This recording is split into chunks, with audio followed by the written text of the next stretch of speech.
दरम्यान लोकसभा निवडणुकीच्या पराभवानंतर राजू शेट्टींनी ट्विट केलंय, माझं काय चुकलं असं राजू शेट्टी यांनी ट्विटरच्या माध्यमातून विचारलंय। प्रामाणिक असणं गुन्हा आहे का असा सवालही राजू शेट्टींनी विचारलेला आहे। तर हातकणंगलेमधून राजू शेट्टी यांचा पराभव झालाय आणि शिवसेनेचे धैर्यशील माने यांचा विजय या ठिकाणी झाला आहे। तर लोकसभा निवडणुकीतील पराभवावर राजू शेट्टी यांनी भावनिक ट्विट केल्याचं पाहायला मिळालंय। राजू शेट्टीचे एकदा या ठिकाणी खासदार राहिलेले आहेत आणि यावेळेला मवियामधून त्यांना सपोर्ट मिळेल, पाठिंबा मिळेल असं वाटलेलं होतं। मात्र शिवसेनेच्या मशाल, ठाकरेंच्या शिवसेनेच्या मशाल या चिन्हावर लढावं अशी गळ घालण्यात आली होती आणि त्याला राजू शेट्टींनी नकार दिला आणि त्यानंतर जेव्हा ते इथं उभे राहिले त्यामध्ये त्यांचा पराभव झाल्याचं पाहायला मिळालेलं आहे। स्वाभिमानी शेतकरी संघटनेकडून ते उभे राहिलेले होते, मात्र इथून त्यांचा पराभव झालाय। तर दुसरीकडे धैर्यशील माने जिंकून आले। त्यानंतर हे भावनिक ट्विट राजू शेट्टींनी केलंय।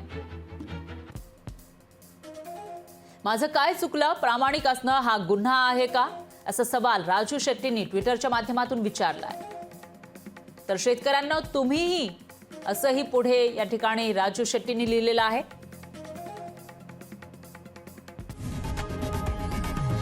लोकशाही मराठी ऐका, पहा, जागरूक रहा।